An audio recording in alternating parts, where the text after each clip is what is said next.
আগে ২৪-এর অপরাধের বিচার, তারপর অন্য কাজ। জামাতের আমির বলছেন, ডাক্তার শফিকুর রহমান, আগে ২৪-এর অপরাধের বিচার, তারপর অন্য কাজ। এই কথার মধ্যে এই শিরোনামটা দেখে আমার কাছে মনে হলো যে রাজনৈতিক দলগুলোর মধ্যে কেউ কেউ নির্বাচনটা তাদের খুব প্রায়োরিটি না, প্রায়োরিটিটা হচ্ছে বিচার।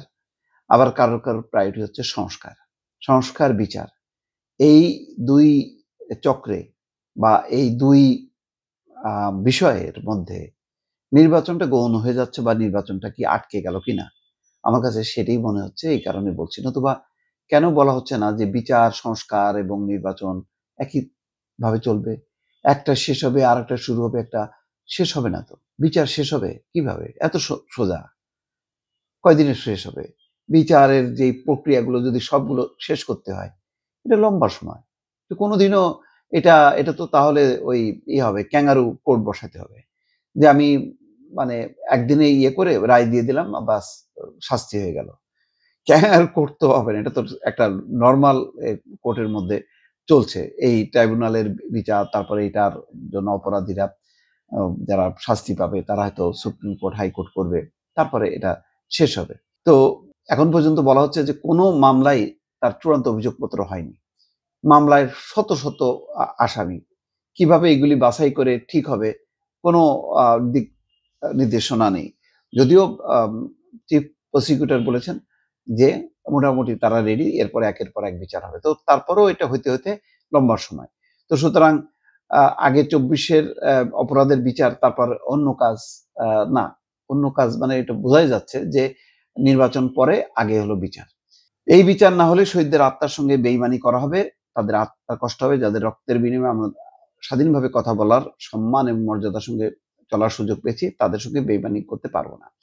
এখন জামাত ইসলামীর ব্যাপারে যেই বিষয়টা দাঁড়াচ্ছে, যে অনেকে বলেন যে বিএনপি যতটা অ্যাগ্রেসিভ নির্বাচনের ব্যাপার, অর্থাৎ সংকট, দেশের যে সংকট এবং বিদ্যমান যে সংকট, সেই সমাধানে তারা মনে করে যে দ্রুত নির্বাচন সম্ভব, এবং সেই কারণে ন্যূনতম সংস্কার শেষে তারা বলে।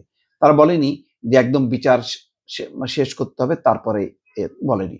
অর্থাৎ দুটি প্রধান রাজনৈতিক দল বিএনপি এবং জামাতের মধ্যে কিন্তু একটা দ্বিমত আছে, এবং জামাতের আবার এই বক্তব্যের সঙ্গে সম্প্রতি যে নতুন রাজনৈতিক দল হতে যাচ্ছে নাগরিক কমিটি বা বৈষম্য বিরোধী ছাত্র আন্দোলন সহ বেশ কিছু দলের আবার মিল আছে। আবার বিএনপি যা বলছে তার সঙ্গে কিন্তু অনেকগুলো রাজনৈতিক দল একমত যে ন্যূনতম সংস্কার শেষে করতে হবে, আর বিচারটা হচ্ছে চলমান। কিন্তু আজকে শফিকুর রহমানের এই বক্তব্যের মধ্য দিয়ে কিন্তু আবার সামনে আসলো যে না, বিচারটা আগে, পরে অন্য কাজ। অন্য কাজ বলতে আর কি কাজ? দুইটা আছে, একটা হলো নির্বাচন, একটা সংস্কার। মোট তো তিনটা জিনিস, একটা হলো সংস্কার, একটা হচ্ছে বিচার, আর একটা হচ্ছে নির্বাচন। বিএনপির বক্তব্য হচ্ছে তিনটা জিনিসই মানে যুগপৎভাবে চলতে থাকবে, মানে কোনোটার জন্য আটকে থাকবে না। তবে সংস্কারের ব্যাপারে তারা বলেছে ন্যূনতম সংস্কার শেষে মানে নির্বাচনটা করতে। কিন্তু বিচারটা যেহেতু আইনের ব্যাপার আছে, সেই সেটা কখনো কোনো রাজনৈতিক দল, বিশেষ করে বিএনপি অন্তত বলেনি যে আগে বিচার। তবে জামাত যেটা বলেছে তার সাথে আবার অন্যান্য কোনো দলের মিল আছে। সেটা হচ্ছে বৈষম্য বিরোধী ছাত্র আন্দোলন বা জাতীয় নাগরিক কমিটি, তাদের মিল পাওয়া যায়।